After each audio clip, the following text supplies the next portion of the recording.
اسی نے انسان کو ٹھیکرے کی طرح کھنکھناتی مٹی سے بنایا اور جنات کو آگ کے شعلے سے پیدا کیا، تو تم اپنے پروردگار کی کون کون سی نعمت کو جھٹلاؤ گے؟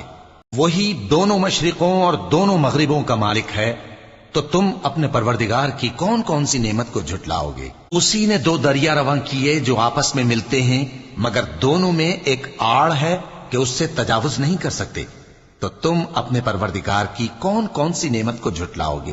ان دونوں دریاؤں سے موتی اور مونگے نکلتے ہیں، تو تم اپنے پروردگار کی کون کون سی نعمت کو جھٹلاؤ گے؟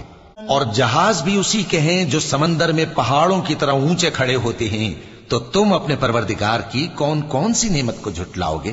جو مخلوق زمین پر ہے سب کو فنا ہونا ہے، اور تمہارے پروردگار ہی کی ذات جو صاحب جلال و کرم ہے باقی رہے گی، تو تم اپنے پروردگار کی کون کون سی نعمت کو جھٹلاؤ گے؟ آسمان اور زمین میں جتنے لوگ ہیں سب اسی سے مانگتے ہیں، وہ ہر روز کسی نہ کسی کام میں ہوتا ہے، تو تم اپنے پروردگار کی کون کون سی نعمت کو جھٹلاؤ گے؟ اے دونوں جماعتوں، ہم ان قریب تمہاری طرف متوجہ ہوتے ہیں، تو تم اپنے پروردگار کی کون کون سی نعمت کو جھٹلاؤ گے؟